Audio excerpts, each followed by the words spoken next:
Hi, this is Patrick Lowe from MMABay.co.uk here with Michael the Count Bisping. How you doing, Mike? Good, thanks, Patrick. Good. How you doing, mate?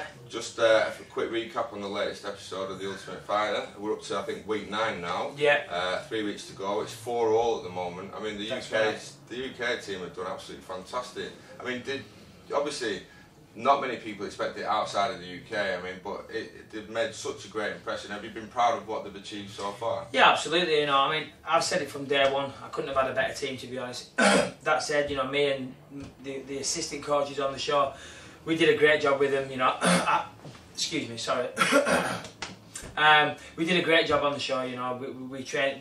I feel we give them a fantastic training camp. I know they all left pretty much different fighters. They learnt a lot of technique, but they were all keen to improve, to listen and learn, you know. So yeah, as you said, it's 4-4 now. In reality, it should be 6-2, really. Yeah. Obviously, Jeff Lawson lost his fight, but Jeff had a chest infection, and for the first 2-3 weeks, he was just sat on the sidelines just watching. Literally couldn't do any training, and not only was he not training, he had a disease which directly affects your cardio. Right. You know, you know, it's easy. It sounds like an excuse, but you know, Jeff should have won that fight, and obviously at the weekend we saw Dave Faulkner.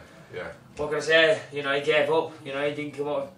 Dave could have won that fight. I've said it many times. Dave is very talented fighter, and he, you know, what can I say? You know, Frankie Lester mentally broken, but he should have won that fight. So really, it should be 6-2. Right. But it's not. It's 4-4. What can I say? Do you think? And I think you would typify this. You know, with the UK team in general. I mean, it's certainly something that I've always known within my life as a sort of living in Britain.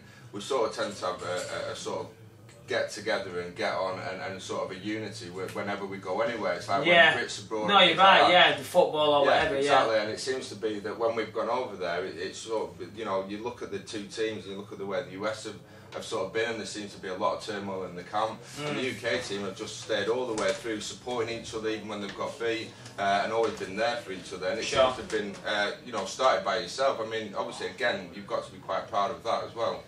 Oh yeah, I'm definitely proud of that. But I think the difference with the UK team is that you know, they were there to win. They were there to go out there and to win, and they weren't interested in getting up to any shenanigans or messing around or trying to get TV time. They wanted to go in there, improve the fights, and win the show. And you know, I don't know if the same can be said about the American team. Yeah, of course they had. I don't mean the American team. I should say Team Henderson, really. Yeah. You know, I don't like saying Team Henderson or sorry, Team UK, Team USA. You know, it's kind of portraying that I'm anti-USA, which I'm not. I'm not anti-USA. I love the USA. Sorry, I'm going off topic for a second. No, keep going. But it just spurred me. You know. I don't like saying Team UK, Team USA. I'd prefer it Team Bisping and Team Henderson, but you know, it wasn't as interesting for the producers, obviously.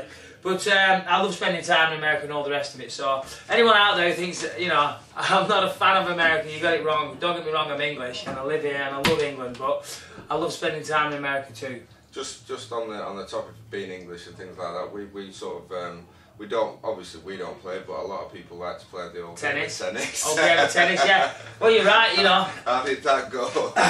Do you know what? I really enjoyed it. You know, yeah, I really enjoyed the tennis match. I couldn't be for the week leading up to it. I was racking my brains. I was like, of what it's going to be. What's it going to be? Yeah. You know, and at no point did I think a tennis match. I did not think a tennis match at all. And I remember when we pulled up and we got out and I saw the tennis court. I thought, bloody hell, you know.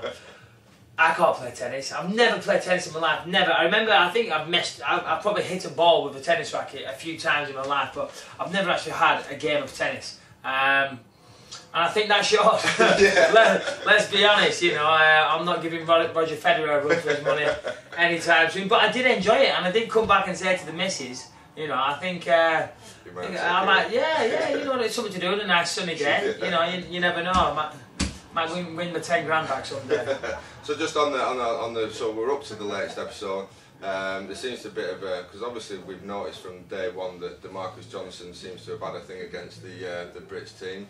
It all sort of not kicked off, but something happened, a little bit of to and fro, and he sort of apparently said that he'd take you in the parking lot. I mean, yeah, you know, I mean, he needs to stick to his weight class. That's the polite way of putting it. You know, I'll be polite.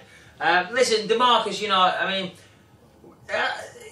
he was coming for me right from day one. I think everyone's seen that. He was making comments. He was every time. He would never miss an opportunity to give me a bit of SH1T, you know. So, but you know, what can I say? You know, I give as good as I get. You know, I'm not sitting here pretending, oh, woe is me, and that he's been picking on me. Far from it. But you know, he was there all the time, and you know.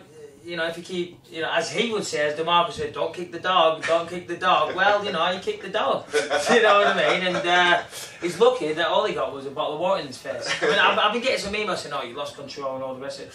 I didn't lose control. I was having a discussion with Dan Ensign over training times, and he was butting in the whole time. Right. Yeah. And he basically asked me for a fight. Right. If you watch it back, he basically said, come on, gangs of New York style, let's go for it, and all the rest of it. You know, and it kind of annoyed me then. Me and Dan were talking, and, you know, I shouldn't have done it, but I had a bottle of water in my hand. You know, it was just spare of the moment thing. I remember him giving me grief. He looked at me, gave me a dirty look, and I went, I just squirted it. As soon as I did it, I thought I shouldn't have done that, but, you know, what can I do? I can't change time. I did it. I apologised instantly.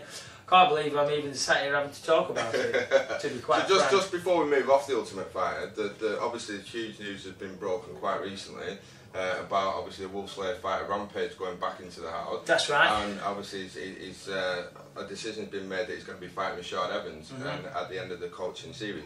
What were your thoughts, and do you think that it's a good move for Rampage to go back into that coaching role? You know, I mean, it's a difficult question to answer, you know, I mean, it's... I don't know, you know, I mean, it wasn't necessarily, I mean, I loved going on, you know, it was a pleasure being involved with the show again, you know, the Ultimate Fighter was great for my career, so to be involved with it in any capacity, I was jumping at the opportunity, but that said, I haven't fought in a long time now, you know, so, you know, I'm a fighter first and foremost, that's what I do, and I like to fight regularly, you know, so, the downside is that I haven't fought for 9 months now. You know, it has given me time to work on one or two things, so I suppose you could look at, you know, I've balanced it out in that respect.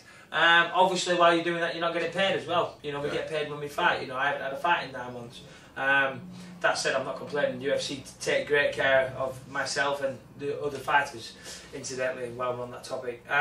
But is it a good thing for Rampage? Who knows? I mean, I'm sure Rampage will be able to tell you more. You know, Rampage is on a roll at the moment, and I know he wants to get his title back. Exactly, you know, so I'm sure he'd like to fight Machida rather than going to the house. But you know, he's obviously thought about it, discussed it with his management, and decided it's right for him. I know the UFC wanted him to do it. You know, Rampage is a very charismatic guy, so I can fully understand why they want him to go on and be a coach again.